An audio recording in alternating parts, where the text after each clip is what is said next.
All right, my friends, welcome to episode 60 of Prof and Dev Play Games. My name is Larry. I am the Prof, and over there is Anthony. I am the Dev. How's things going? Okay. Yeah? Tired. It's been a weekend. Yeah, But it's been a weekend, that's happy for sure. happy to be at the end of the night. Awesome, me too. Tonight was a great night. Our softball team down to our last. We had bases loaded, 2 outs, and we needed a run. We needed 1 run to win, and I hit a in the park grand slam, so I felt real good. That is a good feeling. Yeah. Yeah, so tonight we've got some. I'm looking forward to our discussion tonight because we're talking about what people have nominated for Game of the Year awards. Then we have quite a bit of Nintendo news, really like 3 or 4 things, and then some EA news, NPD, and then what we're playing. I've played quite a bit this week, and so have you. And we're going to top it all off. It's Thanksgiving, so we're going to talk about Anthony, the murderer, killing turkeys. So we'll get into that. But we're going to start with the Game Award nominees. We're going to kind of run through some of the awards at least and talk about what they have nominated and maybe what we would pick for that award. So Game Awards are coming up soon. December 1st. Yeah, it's really soon. They put out the nominees, and then I was like, oh, when's the day? Oh, wow, a couple weeks. Oh, so before I go to not PAX, PSX. Huh, nice. Well, cool. So there, the first one is Game of the Year, and for Game of the Year they have Doom, Inside, Overwatch, Titanfall 2, and Uncharted 4. How you feeling about those? I know what I'm choosing.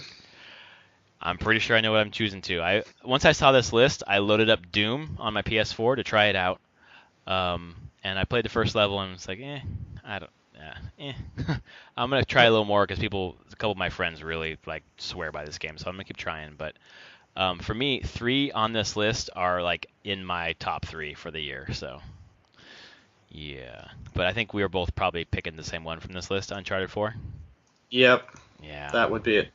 I appreciate Doom on the list only because I haven't played the new one, but I know people that have played it, and it sounds like it's a true successor to that franchise, which is just that super fast FPS, just intense, which is great. I'm actually surprised Titanfall 2 is on here. I was too, and I know people are going gaga over the campaign. I talked about it last week, how I was not. I might rent it again this week. I have a week off because I only have another hour and a half to finish the campaign. Maybe something happens that'll change my mind, but I mean, you and I are not really multiplayer guys, but I hear the multiplayer is really good. But yeah, I could have, I would have put over Titanfall 2. I would have put Fire Emblem, for example, from 3DS. I don't know, Far Cry Primal, maybe. I don't know. Yeah, but for me, I am between Uncharted 4 and Inside. Inside all year has been the one that I thought would be my Game of the Year, but Uncharted 4, I think I haven't really decided yet. So that's the Game of the Year. Best Studio Game I might skip that one. Best Narrative. Best Narrative, we have Firewatch, Inside, Mafia 3, Oxenfree, and Uncharted 4. Well, this is an interesting. I'm like, if you just want normal, I would say typical narrative, yeah, Uncharted 4. Yeah, exactly. Hands down. That's not trying to be super inventive with narrative. It's an incredibly well-told story. Right. Yeah. I mean, I appreciate, we'll get to it. I mean, I played a little bit of Oxenfree, and then I don't want to go too much into Oxenfree because we'll talk about it beginning of next month. Yeah, book club. But it's definitely trying to do something different. It is. You get to the kind of the rewind time parts. It's trying to do a different type of narrative. That's right. And Inside. Yeah. When I look at this list, I think Inside might edge out Uncharted 4 just because it is doing it in a totally different way, but was very coherent. Yeah. Excuse me. Did you get a chance to play Inside yet? I haven't. It's on my list of I should play this, and I will at some point. I'm waiting for the Steam sale, honestly. Yeah. I'm hoping that you're able to play it before we do our end of the year kind of Game of the Year, because I think it's something you would really like. Firewatch is not one that either of us mentioned. No, I don't think Firewatch. I mean, I don't know. Like I said, we've talked about it before. I was almost there with Firewatch. Mm-hmm. So on board, and then it just took a turn for me that it made me go, oh, okay. Absolutely, same for me. That made it like I keep thinking about my GOTY nominees, and I'm like, oh, Firewatch was really until the last 10 minutes it was good. Ugh, that ruined it for me. Art direction, Abzu, which I haven't played, Firewatch, Inside, Overwatch, and Uncharted 4 again. I would say only if it's visual art direction, just looking. Like I haven't played everything, but Inside would be up there from videos and stuff I've seen on it. Yeah. Just from atmosphere and the use. I actually wouldn't put Uncharted 4 on. Isn't. Yeah. It's a beautiful game, but right. it's just a beautiful, and they're just trying to be very realistic. That's right. Yeah, I didn't. I mean, I understand. For me, art direction means like doing something artistic in a way that is representing something that's not quite real. I mean, like Overwatch, for example, like they're kind of realistic characters in a way, but like the way that they're drawn, the way that they're presented, It's very Pixar. Yeah, they're doing something pretty unique. For me, it honestly, I haven't played Abzu. I played the rest of them. It would be between Firewatch and Inside, and I'd probably lean toward Inside on that one. I could see that. Best performance is voice actors. We have Clay Hernandez as Lincoln Clay in Mafia 3, Cissy Jones as Delilah in Firewatch, Emily Rose as Elena in Uncharted, Nolan North as Nathan Drake in Uncharted, Rich Summer as Henry in Firewatch, and Troy Baker as Sam Drake in Uncharted 4. Like, when I saw this list, I knew, hands down, I know who I'd give this to. But I'm going to let you say first. Let me say first? Yep. I would do Elena. Really? Emily Rose? Yeah. Okay. I really liked her performance in Uncharted 4. Go ahead. They're all the Uncharted 4. Can I just give the award to Uncharted 4? Man, just the ensemble cast saying like you guys all worked great together. That's right, they really did. I would hands down give it to Troy Baker. Sam Drake was so good. I guess he did pull it off only because you only have one game with him. Right. And he sells that character. Oh my god. In one game. So good. Like my favorite character from that game was Sam. Yeah. Which is crazy because I don't think everyone believes that or would say that. I see a lot of people that have like a love-hate relationship with that character. Like I haven't seen anyone that's like, oh, it was a horrible character. But I definitely see it resonate with other people. Yeah. Like there are definitely people like you. You're not the only one I've seen that is like really got that character and was just intrigued by it. And well, I think I was in a unique position where I blew through 2, 3, and 4 within a month. Like I played them all straight, so I didn't like sit with Drake and Elena and Sully for years. It was just He was part basically of one big story for you. Yeah, exactly. It was part of the larger story. God, I can't wait. I hope it's on Black Friday sale because I'm gonna buy it because I want to play it again. So good. By the way, I have yours boxed up to ship to you. I'll send it back to you this week. Okay. Best independent game, we've got Firewatch, Hyper Light Drifter, which I want to play before the end of the year, so I can consider that as well. Inside, Stardew Valley, and The Witness. I know what I choose. I am very certain that you would choose Stardew Valley. Yes, I would. To me, it's between that and Hyper Light Drifter. Yeah. For me, it's between Inside and Inside. I know. God, that game was so good. They couldn't have any category that has such different games in it. Yeah, really. I mean, and even Firewatch for most of the game was a fun game. I mean, these are all. I mean, I haven't tried The Witness yet, but by all accounts, it's a great game as well. Best mobile handheld game. This hurts my heart to see Clash Royale and Fire Emblem Fates together, but whatever. So we have Clash Royale, which I hear is a great game, but it's still an iPhone game. Fire Emblem Fates, Monster Hunter Generations, Pokemon Go, and Severed. Ooh. I haven't played. I haven't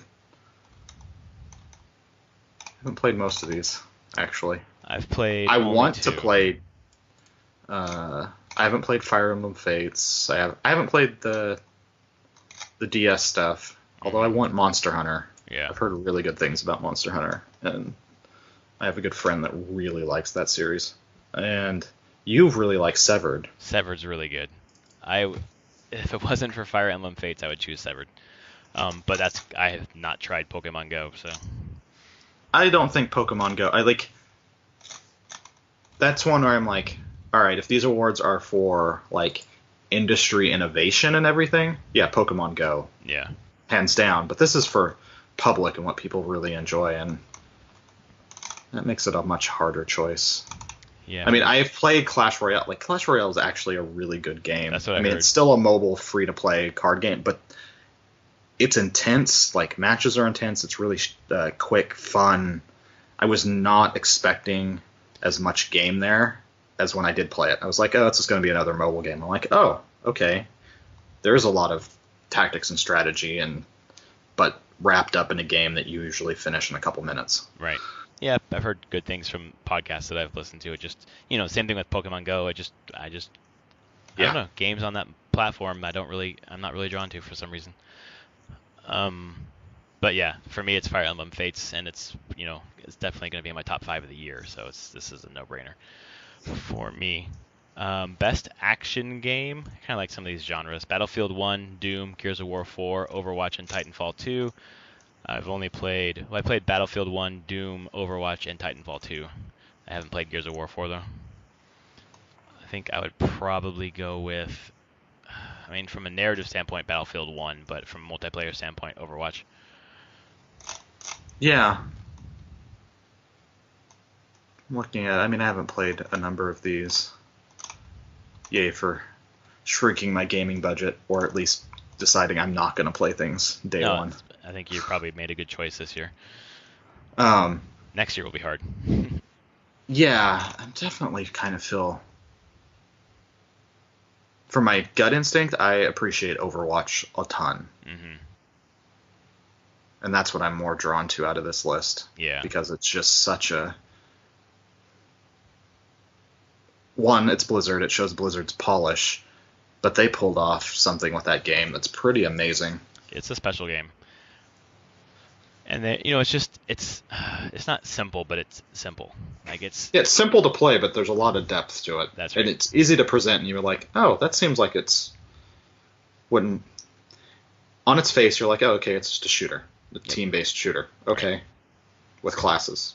And then you start playing, you're like, never mind, there is a lot going on here. Right. But it's like the holy grail of game design. So many... You want games that are easy to play, but hard to master. Exactly. And right. You don't just create those easily. Most people shoot for it. Most designers I know go for it. And most don't hit it. Yep. Right, but they did. Oof. Yeah. Such an easy one to pop into.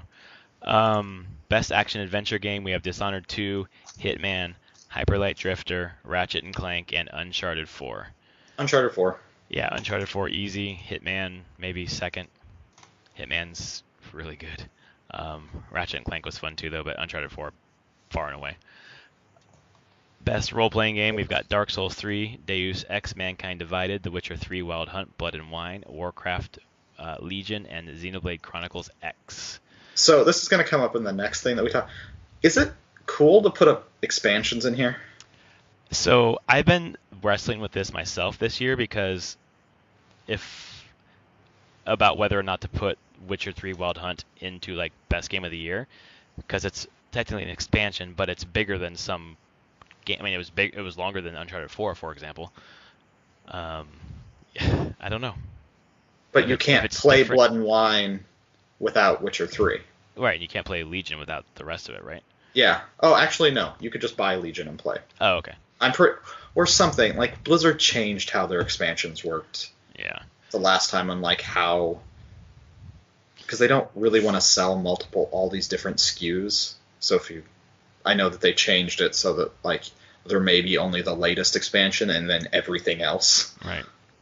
I don't know. I don't know if WoW necessarily... I don't know. I guess for me, Like Blood and Wine. I haven't played Legion, but Blood and Wine for me kind of counts as a game, like a new game, quote unquote new game, because you're not going to the old places or talking to the old people so much. It's all new, everything pretty much. Um, I don't know. Like I would kind of like it's gonna be in my top game of the year, even though it was an expansion. But I'm not going to put it as like my number one game of the year to have like Witcher twice in a row. I don't think it Yeah. should be on top. But I kind of feel like this is also missing things like in some cases I'm like, where's the Bravely Second or DS role playing stuff? right. These are all like giant, huge things. I'm trying to think of other RPGs I've played this year that I'm like, oh, that was actually really good. Well, it is definitely AAA biased. Yeah. Absolutely. Well, I was I having mean, technically, Monster Hunter would be in here. right. Monster Hunter Generations is an RPG. That's right. So I don't know. This just kind of feels slightly weighted because I'm like, okay, I played some Xenoblade Chronicles X when the Wii U was here, and I would not put that in this list. It's Yeah. okay. It's good. I mean, it's if you like JRPGs, but it wasn't amazing. Right. I thought it was interesting from the fact that the mechanics or the systems were like really unique. I thought I haven't really seen, I haven't played the original or any of the Oh, Xenoblade. Xenoblade. I mean, Yeah. it to me it just reminded me a lot of Final Fantasy 12. Oh, okay. It definitely bears a lot of resemblance to Final Fantasy 12. This real time-ish Hmm. combat type thing. Okay. And I've heard like that's how I ever heard about Xenoblade Chronicles to begin with was people talked about it in the same vein of like, oh, if you liked Final Fantasy 12, you should check this out. That makes So sense. I think the last one that we'll talk about here is best strategy game, and it's Civ 6, Fire Emblem Fates, Banner Saga 2, Total War, Warhammer, and XCOM 2. I've only played one of these, so I've played some of Civilization 6, and I've played XCOM 2. I didn't play the Banner Saga 2, but I didn't get into the Banner Saga, so I wasn't really interested in trying the sequel. yeah, the first one wasn't. I didn't care that much about it. I tried, I really did. For me, Fates is the only one I played, so obviously that was where I'd vote. But I don't feel comfortable voting on a category where I've only played one game. So I'd probably put XCOM 2 here. I mean, that came out so long ago, early in the year, really. yeah, right. But it's still a really good game from a strategy standpoint. I like it more than Civ 6 Well, overall. if it's anything like XCOM 1 was really good. So Yeah, and 2's just, I feel, improves on XCOM 1 in yeah. all ways. So those are those nominees. They'll choose the award winner. We'll find out on November or December 1st. But the Golden Joystick Awards, which I think are from Green Man Gaming, is that right? Um, Are they the ones that host I it? don't know if they actually do it.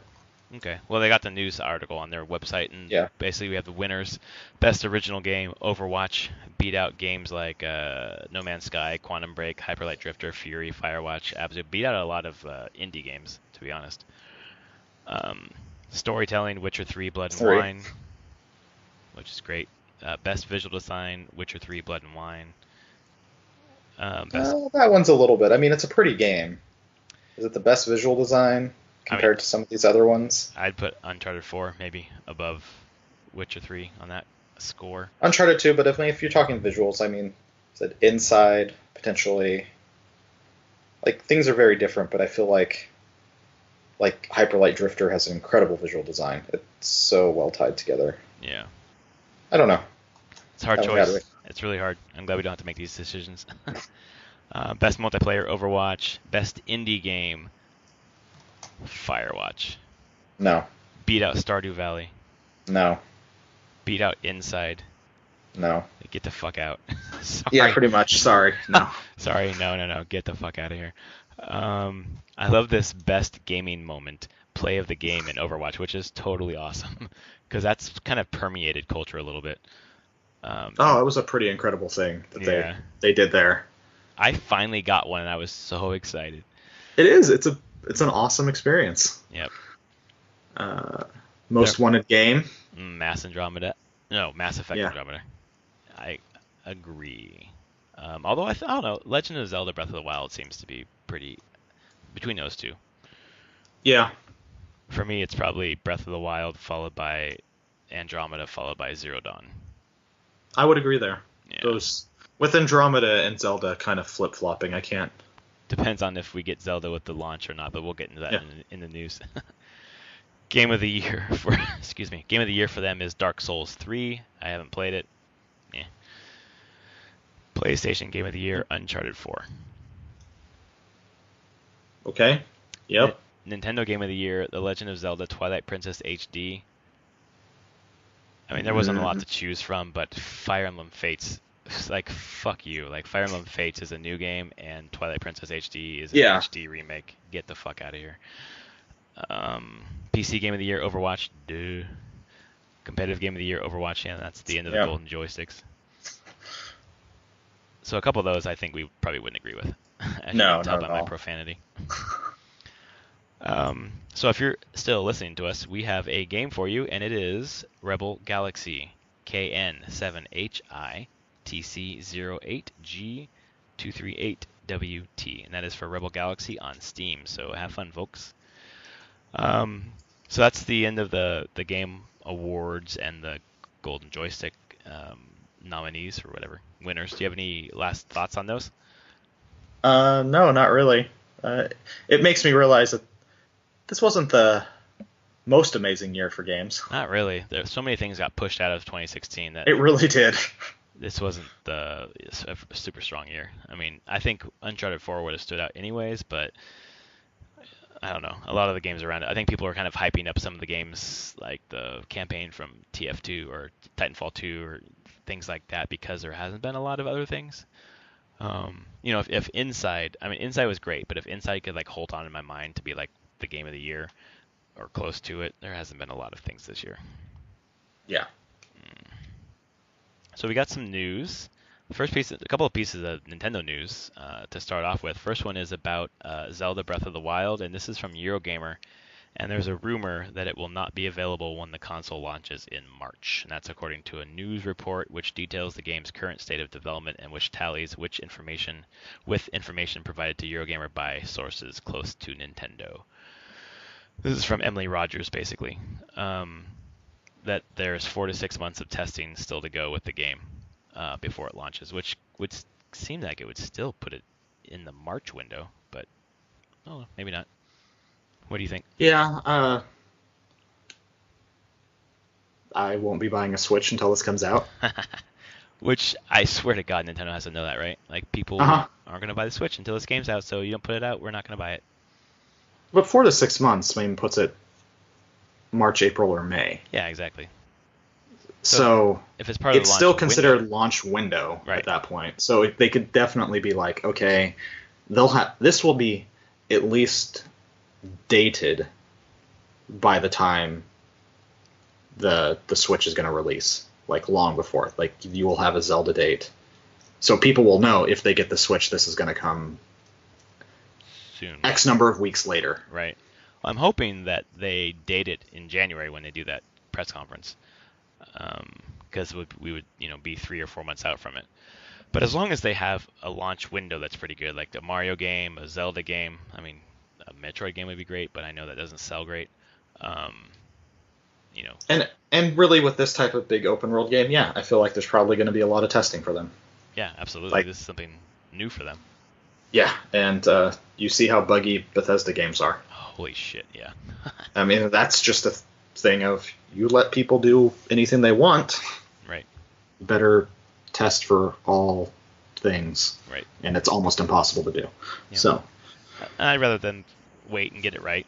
I mean, delay it a little bit. That's fine. More news on the Switch is that Pokemon Sun and Moon will be coming to the Switch, and it's codenamed Pokemon Stars. Star. So you get the sun, the moon, and the stars. Yeah, that makes sense. Yeah, I mean, this will sell a lot of things if this actually... And it says it's will launch in 2017. So, I mean, if they announce, like, hey, look, there's an actual full Pokemon game on this thing. Yeah. Considering Sun and Moon, I just saw the numbers, they shipped 10 million copies. Absolutely. And I'm sure all those will sell. Right. Like, that's not even a doubt in my mind that all those copies will sell. And then they turn around in March and say, oh, and you can play kind of either an HD version of one of those two, or we have like a third version Yeah. in HD that you can play at home and on the go. Like that is a system seller. Like put out Pokemon, Yeah. put out Mario, put out Zelda. What a Yeah. strong, if they do it, what a strong launch lineup. Yeah, they're just, and I feel, well, they want this console to be successful. I assume they want to make money, so that seems like a good way to do it. They might That's as well, how they. pull out all the big guns in the first 6 months. Yep. And if it doesn't sell, then it's like, well, okay, fuck it. If we can't, there's nothing else we can do. Yeah. In my That's view. just crazy. I'd heard rumors that something like this was going to happen, but Yeah. to see a lot more confirmed rumors, I'm kind of surprised it's taken them this long. But I also don't know if this is a death knell for the 3DS overall. Seems like it. If they're already selling the 3DS, the new 3DS for $99. Yeah, and if this is just going to be with this, they're like, yep, here's what a Pokemon game is going to be like on the Switch, and then so the next version after Sun and Moon, that cycle, couple of years, is just going to be a Switch. Switch only. Yeah. Yeah, it's possible. Although there's so many 3DSs out in the wild, it seems like they would still make money off them. It's true. And I guess Game Freak would want that though. Right. Like Game Freak and Monster Inc. I mean, they don't care about the hardware sales. They care about game sales. So. Yeah, they care about software, so they don't care where they're selling it at, probably. Speaking of software sales and don't care, being console agnostic, Super Mario Run has been priced. It is going to be $9.99 with a free option as well. And we had made bets about what the price would be, but I don't remember who said what. 10, I know, was my upper bound. Yeah, I feel like my highest one was 15, but I thought maybe 10, but I think I said probably 15. So I think you were between like $4.99 and $9.99. Yeah, I think that sounds what I would expect. The free version is interesting though. Like that's useful. Yeah. Which I assume it's just going to be effectively a demo. Yeah, it says it'll allow users a chance to check out all three modes of the title. It'll just be like a level per or something like that. Yeah. I don't usually buy phone games, but I'm buying this one for sure. Yeah. It looks fun. Yeah, I hope they do it well. And it's so weird to see Mario on a phone or iPhone because there's no Android release yet planned or talked about. So yep, still no word. But if this makes money for them, I mean, $9.99 for a Mario game that a lot of the people who bought the Wii and then switched over to casual gaming on the phones will see Mario, I'm sure, and maybe check out the free version and maybe. Oh yeah, and I saw on the App Store this week. The game's not even out, but Apple's already featuring it. Oh, damn. Saying like it's coming December 15th, the whole thing. Like you can click a button to say, "Hey, notify me when the game comes out." Yeah. I'm looking forward to it. So, Apple's all about it. They want to make money. Yep. That's good for everyone. Last piece of Nintendo news. I can't believe there are 4 Nintendo items in a row. That's a first. There's a report that Ubisoft is developing Rabbids and Mario crossover RPG for Switch for launch day. Rabbids is like those little rabbit weird things from Ubisoft, the mascot in a way. I have an Assassin's Creed Rabbit. Do you really? I have it's a little figure that's awesome. Totally up in like Ezio Assassin's Creed garb. That's cool. pretty much the only rabbit thing I know. This game basically is the working title is Mario RPG Invasion of the Rabbids. Is being developed under the watchful monitoring of Nintendo, ensuring that it hits on launch day and conforms to Nintendo's internal specifications for how Mario characters and iconography should be presented. Focus on the Mario universe being invaded by Rabbids. Okay. I mean, in some ways, I'm like, that's cool. I mean, they gave the Mario stuff back on the SNES to Square and said, "Here you go, make a Mario RPG." That's right, and it was rad. So different than anything that Nintendo had ever done with Mario. Right. True. I mean, I don't know. I don't have any love for Rabbids though. I've never played anything. I barely know what they are. But Switch needs quality games, so if it's outside the box but still quality, then more the merrier, really. Yeah. Next piece of news is something I'm gonna have you take because I think you understand it better than I do. So this came out. EA now requires YouTubers and streamers to put labels on sponsored videos. So if EA has sponsored the videos by, typically they don't just straight up pay these people, but providing the product or providing benefits for streaming, EA is requiring them to label their streams saying that they are either supported by EA or an advertisement for EA. Right. I guess if it's advertisement, they paid for the advertisement. But this is totally, to me, it's an awesome thing because it actually makes streamers be like, you have to tell us if there's a conflict of interest here in any way. Right. Like, I know what your stream is. Like, you're showing this game off. You're telling me, hey, you are being supported by EA in this stream, which probably means it may not be the most unbiased stream of the game. Right. So I actually would be... It's kind of interesting that EA is doing this themselves. Without being prompted by someone else, you mean? No, there's no outside people. I mean, yeah, there's people in the general game that want to know this stuff, but there is nothing that requires EA to be doing this. Right. But there was the issue with Warner Brothers with the Shadow of Mordor stuff back in 2014. Yeah. So I mean, it backfired on Warner Brothers, of course. Like, that comes out that they're paying these people or giving them special benefits to stream Shadow of Mordor, and then people find that out, right. And people weren't disclosing. It doesn't work. A bunch of things have. The thing is Warner Brothers is the only company. All the companies did it. Yeah. Like, this is, and it's just an interesting thing that EA is just like, okay, it's just worth putting this on there, or making streamers and YouTubers put this logo up. Right. So good for EA. I actually am like, good for EA on this. I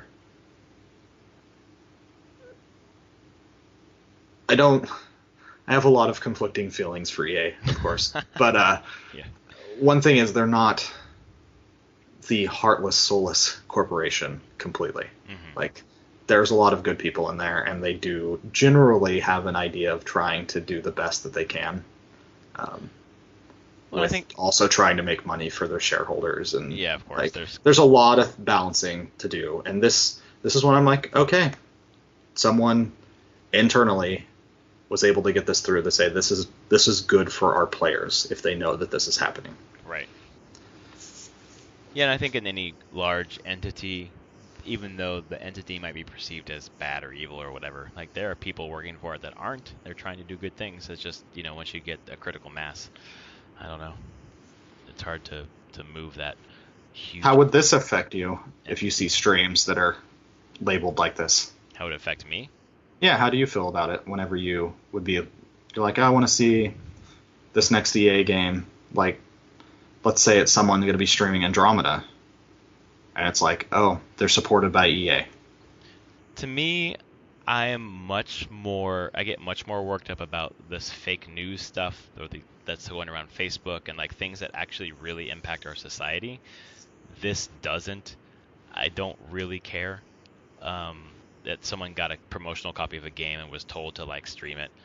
I think you get into. I think anyone watching a streamer get a game early has to be asking themselves, well, how did they get this early? Who did they get it from? And kind of like doing your own fact checking yourself. Yeah. I mean, it's great. I'm glad they're doing it, but if they didn't, I would still ask myself, like, well, they probably got this for free from somebody. Yeah. And there's a reason why they're like really excited about it. Like, for me, I'm not really into streamers so much. Their opinions don't really sway me. I might watch some videos, but I don't care what they're saying. In fact, I'll probably turn the sound off because I just want to see what the gameplay looks like more than anything. And the thing that really pissed me off about Shadow of Mordor was like Warner Brothers didn't have to do that crap because that game was rad. Like, yep. Why did you? Oh, let's be honest. Most games do this though. Rad or not, they this is all part of the marketing plan. Yeah. Uh, But now, yeah, but for me, I mean, even though this is a gaming podcast, like it doesn't reach the threshold of like getting my ire up like some other shit that's going on in yeah. our country right now. So, but good. I mean, I think, excuse me, I think it's good for EA that they're doing this because it's being very proactive. Next piece of news is also about EA, which I thought was hilarious, and I kind of want to get your opinion. Basically, the Respawn folks, they are sitting in a room being interviewed about Titanfall and Titanfall 2 and maybe Titanfall 3, and at some point the publicist for EA interjects into the conversation and says, well, what we said about Titanfall 2 is that we're committed to the franchise. And then the Respawn CEO turns to the reporter and says, so whatever the fuck that means. pretty much. Oh my god, that was so funny. Like, Titanfall 3 not guaranteed. Just put it that way. well, and just why did you release it between Battlefield 1 and Call of Duty, two juggernauts who are going for each other's throats? Like, get out of the way, let them kill each other, and launch this game in March. Yeah. I just don't get it.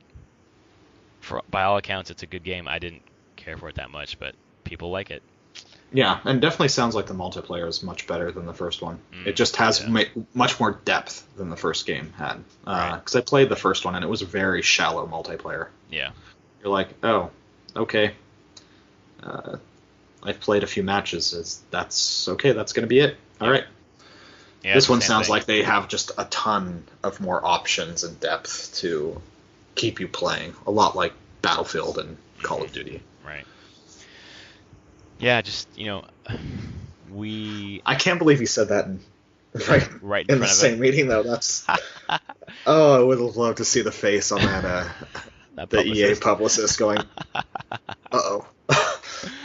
Whatever the fuck that means. Try to spin that one. Yeah. Enjoy. Clearly they're not very happy with the launch window, and they had nothing to do with it because EA determines when that happens. It's just... gamers have a finite amount of money to spend, and to be honest, a finite amount of attention to spend within the same genre, to be honest. Yeah, and Titanfall 2's, I've already seen it on sale now for Oh god, it's down to 30, 40? 27. Okay, there we go. 27 on Amazon. So, yeah, that sucks. I mean, yeah. It just came out. Ugh. I mean, you're not seeing Uncharted 4 that low, for example.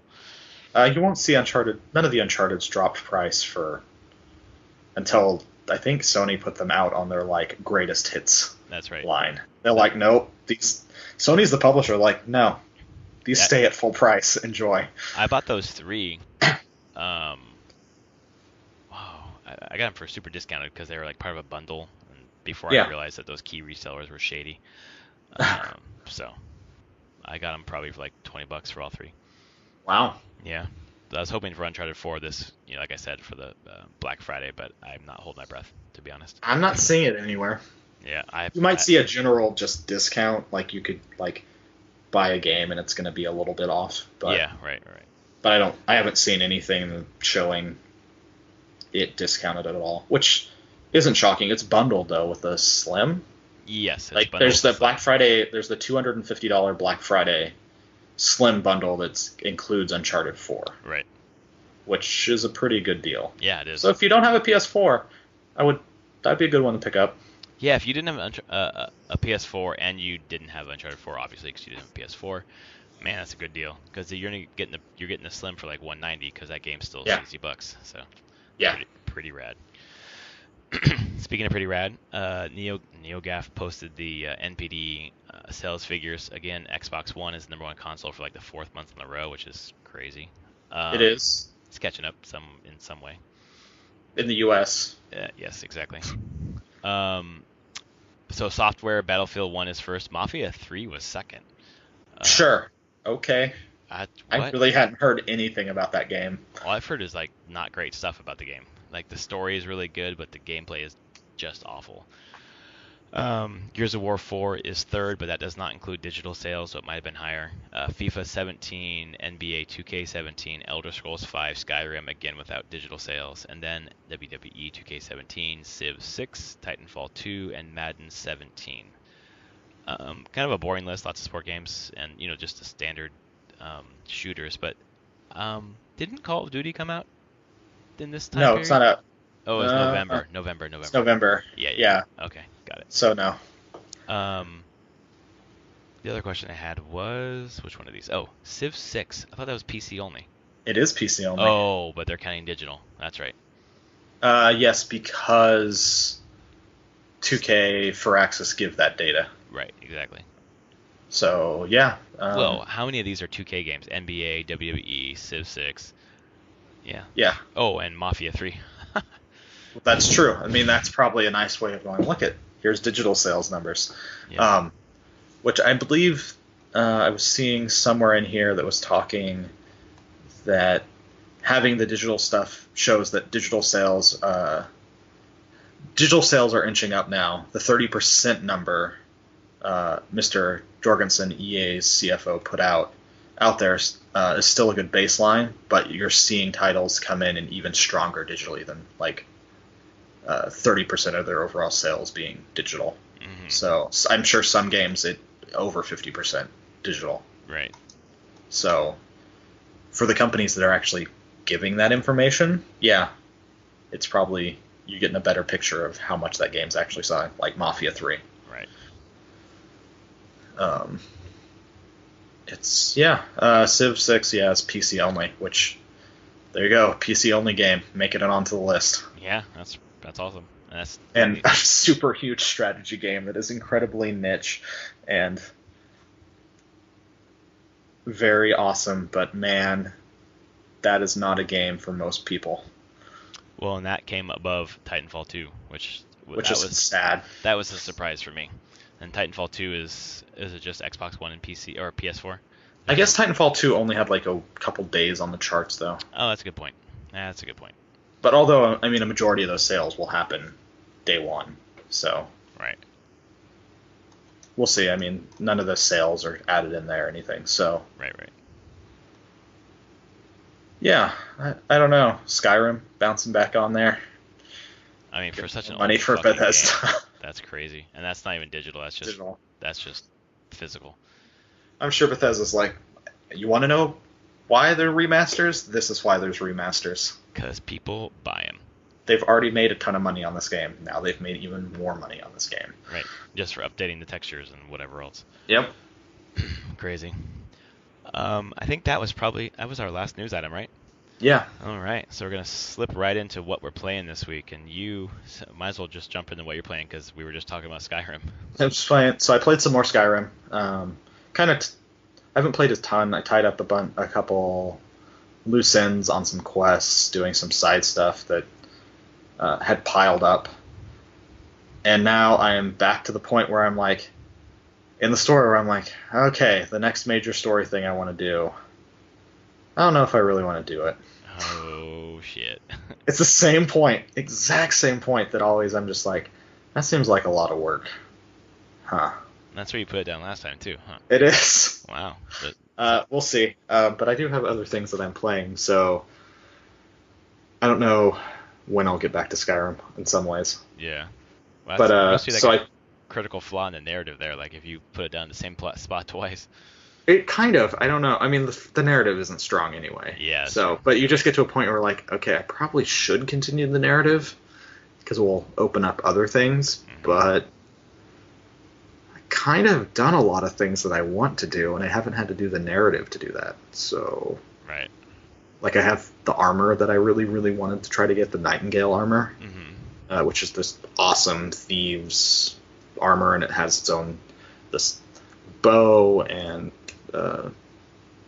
sword that I'm like, I don't see why I would ever get any different armor, because I did install the mod that lets it scale with your level, because this is a flaw in the game. As a designer, this bugs the hell out of me. Depending on the level you are, whenever you get it, its stats get locked to your level at that point. Sucks. So you outgrow it. Yeah, and I'm like, so if you're actually like playing it originally without mods, the best way to do it would be never to get that thing until you're like level 40. Right. And then finish the quest and get it so that it has the best stats it possibly can have. Or I'm I'm like, I don't want to grind for that long. But people have made simple mods that just let any of the items that have like 3 or 4 different level locked version stats, just they'll auto upgrade whenever you level up. So yeah, maybe I'll would find something better eventually, but I don't feel like I'm screwed because I wanted to finish this quest early. Right. Yeah, it was I'm like, this is a dumb decision. I'm glad that they allow, or that the community is able to fix those things that they perceive to be not so great. Yeah. So I played probably a couple more hours of that, and then middle of this week, played a couple hours of Oxenfree. I see it's only supposed to take like 5 hours to beat the game total. Yeah, I said 4 to 5 hours, and I think we might both. I'm 2 hours in. You might be 2 hours in as well. Roughly, yeah. Yeah. We can discuss it more. I'm enjoying it. I see some flaws in it. I'm the same way. Like I'm enjoying it, but at the same time, there are some things that are not jiving with me. Yeah. So yeah, I will continue. I'll finish it probably later this coming week, most likely. Maybe next week. I've got a week off, so Thanksgiving's coming. I have stuff to do for the next few days. Yep. But then Thanksgiving, I'm taking Friday off, so I have from basically Wednesday night to Sunday with a lot more free time. Mm-hmm. So yeah, I'll finish that in a couple more hours. I kind of was wondering if I wanted to wait and just play it all in one sitting, but I decided to start. I thought about that too, but I really can't do that for most games anyways. And then I started to play it, and I said, "There's no way I could do this in one sitting." Yeah. Not a chance. Some parts are just too slow, but we'll get to that in December. And then Friday I got Pokemon Moon. Yay! How you like it? And then I'm enjoying it. And then Saturday I basically sat for a good chunk of the time on the couch. My wife was gone, and I had my kids sat next to me, and I read it as I played, and they basically were just enthralled with Pokemon. Awesome. So I'm not playing it all the time around them, though. I already told them that. I'm like, sorry, you might be in bed. I'm going to be playing some. Yeah, I want to keep playing. But they're enthralled. My son now wants Sun, and then he can play it sometimes on his own. Mm-hmm. Like we've already said no, you don't get your own 3DS. But with on yours. But if you want to put Pokemon Sun on your wish list for Christmas, you might be able to get a copy. Someone will get you a copy, and you can ask to use either my wife's or I's 3DS. Right. So we can have a little bit better control over the whole, like, I just can't imagine getting him his own 3DS and being like... Not yet. Not yet. No, because it just goes into a position of, like, but it's mine and I want to play it. That's right. And I'm like, no, we've worked really hard to keep you from, like, demanding iPad every day. Right. So... Yeah, that's not a thing anymore, like he did for a while. There was a long while where it's like, okay, I want to have my iPad time. Why can't I have... And he would flip out if he didn't get it. Right. And we're like, no, we're breaking this habit. And so, yeah, he has iPad every once in a while now, when he asks, and it works out, but it's not a, like, this is happening. So, it's been a change. It's nice. But Pokemon Moon is... I'm enjoying. I haven't played any of the other Pokemon games, so this is an experience. It's a light JRPG. Mm-hmm. I mean, that's really all this is. It's a very light introduction to JRPG with a heavy collecting mechanic. Well, who is your starter? Rowlet. Okay. I kind of had a meet. I always think it's the owl, which makes sense for me right at the moment. Right. But it's the grass type. But I sat there at the beginning. I'm like, asked my son, which one do you want? He wanted Litten, which is the fire kitten thing. And then my daughter wanted the seal, Poplio. And I felt like I needed to choose the one they didn't choose, so I didn't pick favorites and have them fighting. Oh my god, I would have done the same thing. Like, well, I'm like, nope, this is easy. Yep, I'll choose the one neither of you chose. Yeah, pretty much. Oh, man. So maybe I'm a bad parent, but I'm like, I only see this ending in anger from one of these people. Not happening.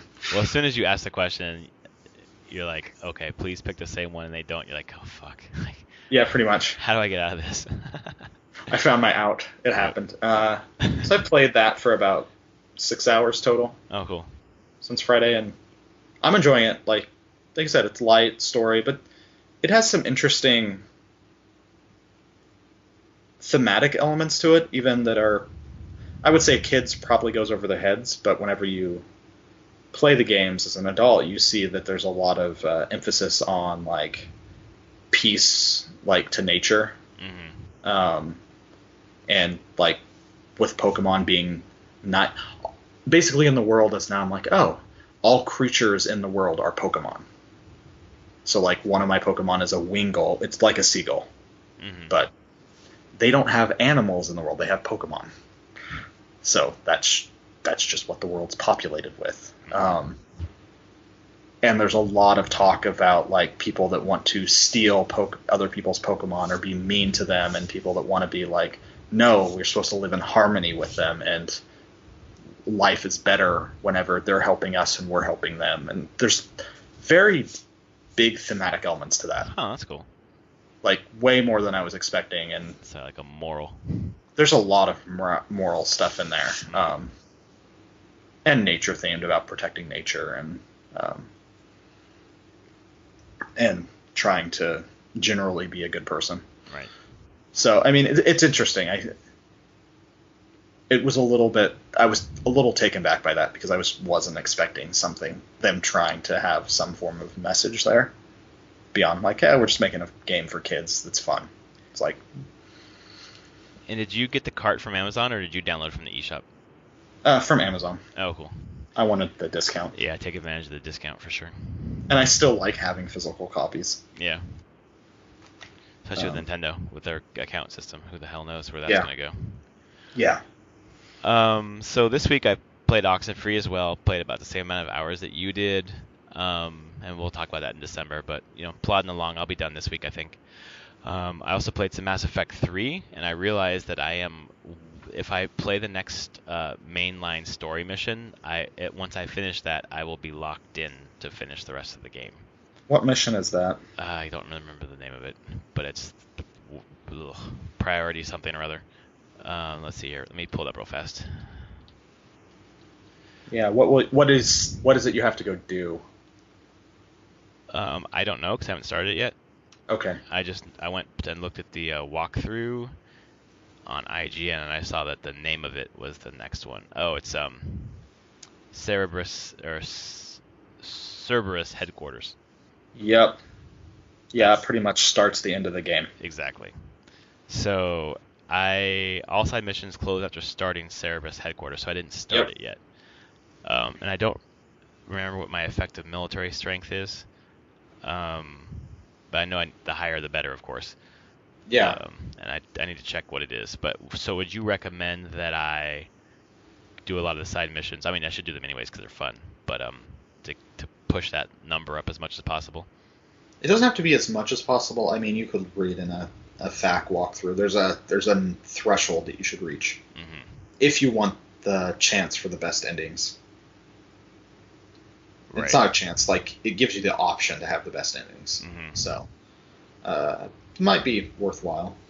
Oh, okay. So yeah. But I don't know how far you are from that. Like, yeah, it says if your effective military strength is 4,000 or 3,100 with extended cut DLC, and I don't know if I have that or not.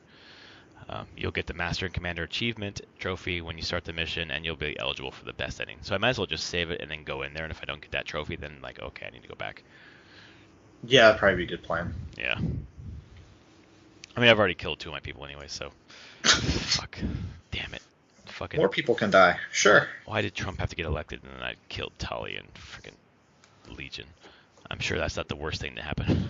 Is this where you can actually start the thanks Trump meme? Yeah, that would be great. Thanks, Trump. I killed Tully and Legion. There you go. Oh my god. And then I actually started Assassin's Creed 2 because I wanted to get the Ezio trilogy, and I decided not to buy it because I have the first one on back compat and saving money and yada yada. It still looks really good on Xbox 360. Like it's HD. It looks good. And at first the beginning of the game was kind of like these stupid fetch quests. I was like, oh my god, if the game is all fetch Yep. quests, then I'm not. But I realized quickly it was just training you how to play the game.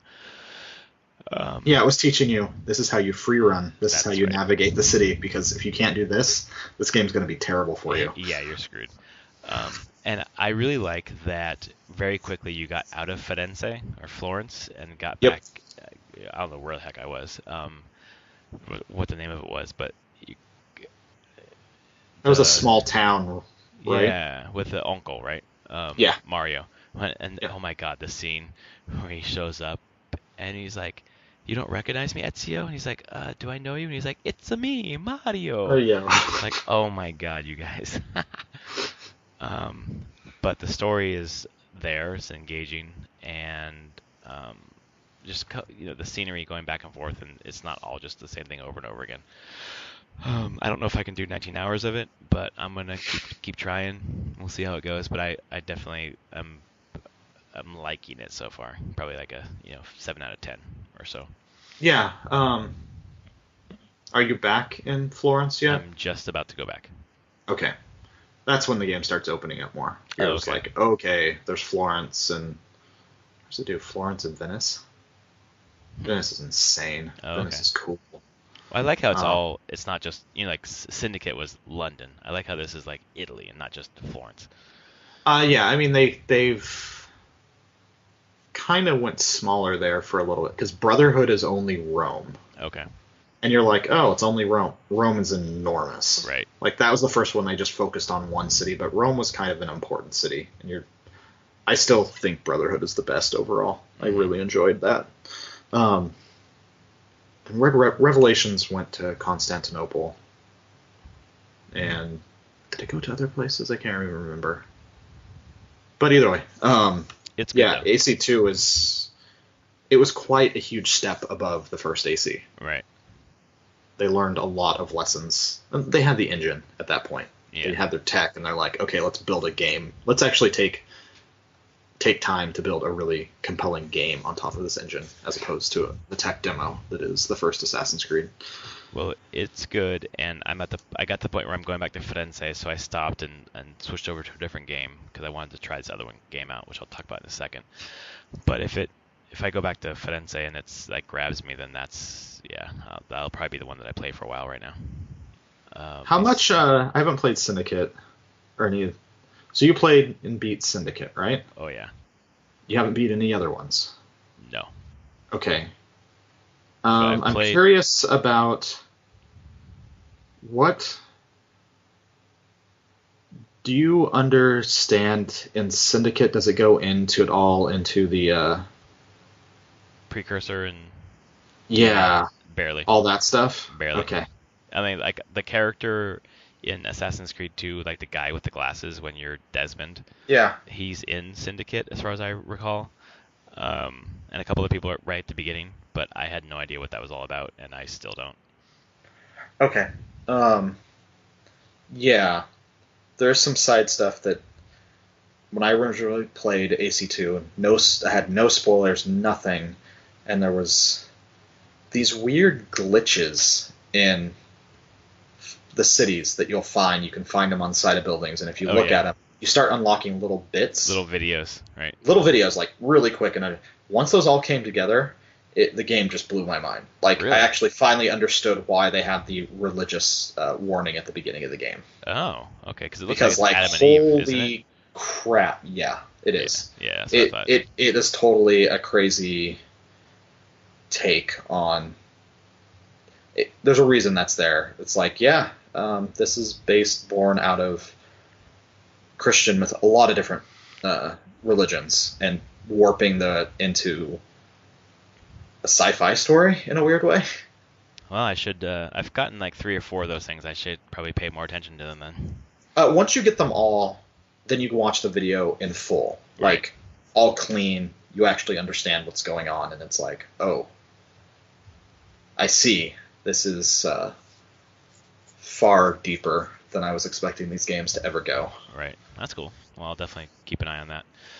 But I think if I go back and it grabs, I mean, I didn't let me go. I just wanted to try something different. Yeah. I think I'll finish that game. The other game that I picked up just because I've been waiting forever was Far Cry Primal. That came out in February, and as soon as it was announced, like one of the first podcasts that Professor Plays Games was about like that reveal trailer about Primal, and I was so excited. But I wasn't gonna buy it because I had so many things to play, and I was gonna wait. I told myself I'm gonna wait till Black Friday to buy it because I usually buy games in the year, and I get to Black Friday where things are on sale, and I'm pissed that I bought everything already. So my $20 was my limit, and it came up. It was $26 on Xbox, but I had $16 worth of credit, so it ended up being $10 for me. Well, there you go. So I jumped on it, and I played it for about 3 hours. It's rad. It's really fun. I haven't played too many Far Cries. I played 4 for a bit, but it's just you just run around the jungle, run around the wilderness, like crafting bows and arrows, and trying to build up a village. Collect like surviving members of your tribe, and there's like a survival mode where there's like no map, like you don't have any markers or anything, and I think there's like a YOLO mode, like you live once and then that's it. It's really fun. It's if I can keep playing it, there's so much to play and so much to do in my life anyways, but it could be a contender for top 5 of the year. It's really really fun. Oh, nice. Yeah, really really fun. And partially because I've been like dying for it to go on sale so I could play it, and it really hasn't gone on sale all year. So I'm partially just really excited that I get a chance to play it finally. That's cool. I haven't played. I played Far Cry 2 and 3. Mm-hmm. Didn't play 4 or Primal. I'm curious though, because there was a news thing that came out earlier today that I didn't get to put in the news, that was talking about the next Assassin's Creed. Oh, where they're dropping the narrative? Or dropping it, or I can't imagine that they would completely get rid of a narrative. Yeah. But not hiding, that the narrative would just be there whenever you wanted to take part in it. Right. By exploring the world. And they reference Primal as like one of the first games that was pushing that, like, you can do whatever you want.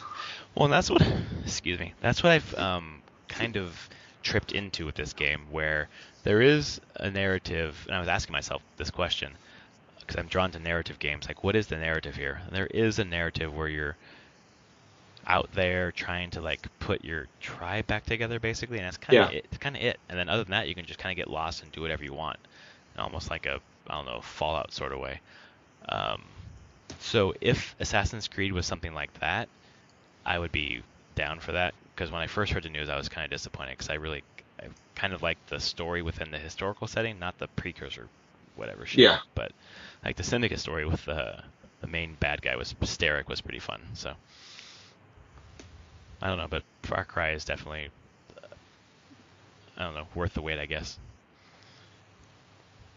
for me. Yeah, I'm gonna keep track of it on. I get that on PC for myself, so I'll keep track of it for Steam sales.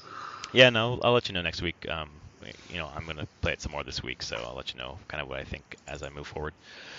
But it's the typical Ubisoft pattern where there's question marks all over the map, and you're kind of unlocking outposts and things like that. So yeah. Off-topic banter. This is the week of Thanksgiving when this podcast comes out, and you've had some Thanksgiving-themed fun today. Oh yeah, I helped. I think the word is cull 5 turkeys. By cull, murder them for eating by different people later. One of them I get to eat. It's sitting in my outside refrigerator for the next few days. Nice. But that was a process. I hadn't done it before, but person where I live breeds like 30 a year, that they just let them. They get to roam. They're turkeys. They just get to roam around the yard, get fed, enjoy their turkey lives until the Sunday before Thanksgiving comes, and then they all die.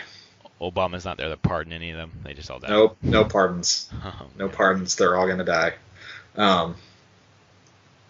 So yeah, I mean, I hadn't done anything like that for a very long time. Went hunting back whenever I was, I think before high school was the last time I ever went hunting. the one and only time I went Mm-hmm. hunting. I was like, nope, out. Never doing this again. Um, but this was an experience. I mean, it's interesting to think that I'm like, okay, I killed the turkey today, or I didn't specifically kill it. I dealt with the process after it was dead. Because, man, turkeys have a lot of strength, and you really need to know what you're doing to properly kill them without, like, letting them suffer. Because that's one thing. They didn't suffer. Mm-hmm. Like, it was actually very calm if done properly. And then, but the after part, plucking, cleaning, more cleaning and plucking, just that actually takes the longest. Let's say, how long does it take to pluck a freaking turkey? If you do, we did the dipped it in scalding water, so it makes the feathers come out super easy. But even that, okay. just there's a lot of small feathers, and like it was probably like a half an hour per turkey to like just get it nicely fully cleaned, and then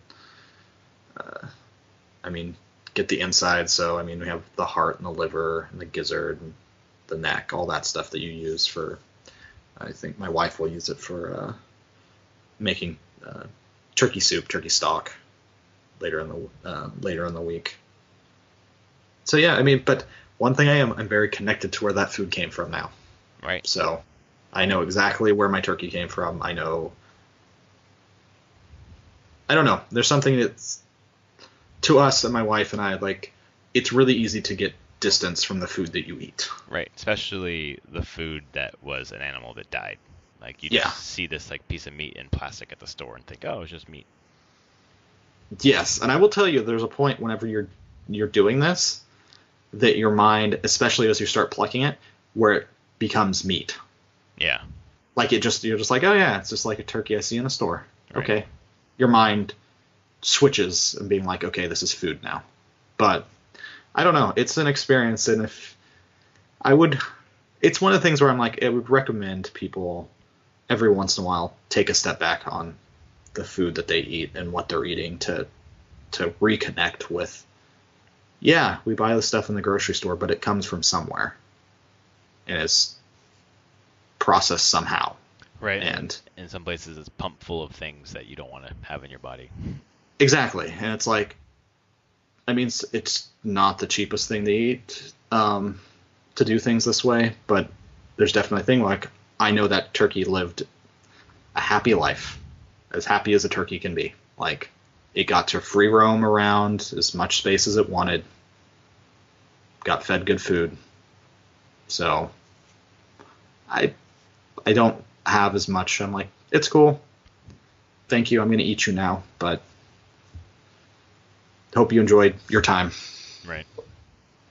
Yeah, I think that we're definitely too disconnected from the farm to plate kind of sequence. So that's were your kids there too, or was it just you? It was just me. Okay. My Maybe son too young talked for that. about coming next year. Okay. There was a couple other kids there that usually they were a bit older though. They were Yeah. like since 6. They were 8, 9. Like, and they were fascinated. Like I was like, are they going to be cool with this? No, they were fascinated. They wanted to see the heart. They wanted to see all the internal organs. Like Damn. they wanted to just point it out. I mean, it's just they're just like that's cool and neat and. They weren't like squeezing the blood out and showering themselves in it. No. I think it's a little creepy. You've been watching too many movies. Yeah, well, yeah. I mean, you do cut the arteries, and that's one of the things that's like an interesting thing when you realize like movies they have blood just like spurting everywhere when an artery gets cut. Mm-hmm. No, that's not how it works. It just kind of just pulses. I mean, out. it keeps going. Yeah. But it doesn't like squirt everywhere. It's Right. just like you're like okay. But it doesn't make as good of a movie. It does make a great movie, and I mean, didn't you know that the human body is under however many pounds of pressure in our blood, so that it can just spew everywhere? Squirts everywhere. Yeah, exactly. Yeah. I don't know. It's you can't be queasy that way. I was worried that I was like not gonna be able to handle it or not. Like my wife usually handles stuff like this, but she couldn't. So it was my job to go, and I'm like, I don't know. If you don't hear from me, maybe I've passed out. Yep. We'll see how this goes. I grew up. My mom raised rabbits for show, and then after that then we killed them and ate them. So we'd string them up by their back legs and just hit them in the back of the head with a club, and then that was it. And then they just instantly died, which was kind of traumatic the first time I saw it, and then afterwards not so much. And kind of like at a young age, I realized, like, we're eating meat, and that was an animal before, and like these were my bunnies, and now we're eating them, and I thought it was a good connection to make, reflecting back on it. It is. It's a hard one. I think we are a few generations removed from truly knowing the whole process. Right. Well, and just the factory farms, like if you watch any of those videos, it's just like, that's enough to make me go vegan. Like, fuck this.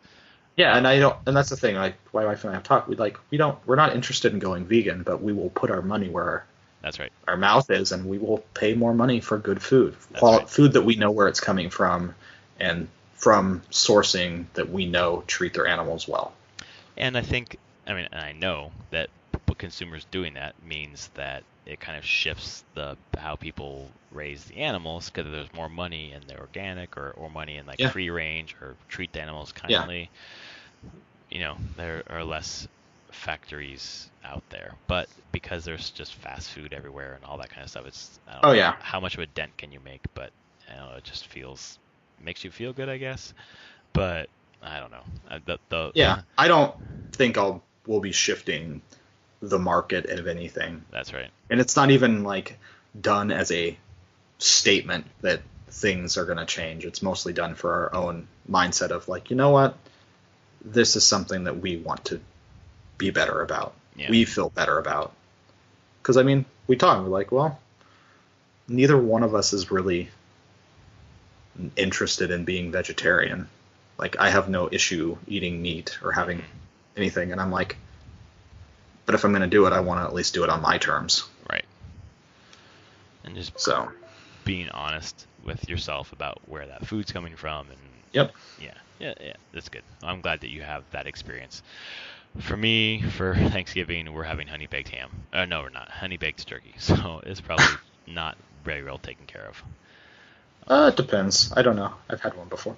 Those are very good, though. Oh my god, they're so good. The maple sugar coating. Yeah. Oh, it's so good. Are you just going to in-laws? Yeah, in-laws on Thanksgiving, and then we have a Friendsgiving on Saturday where all of our friends are coming over to our house. We will eat some good food if it's like a potluck, and then we will play some Jackbox Party Pack. Yeah, I was going to ask about that one. Yep, and maybe some Keep Talking and No One Explodes, or whatever that's called. Oh, nice. Yeah.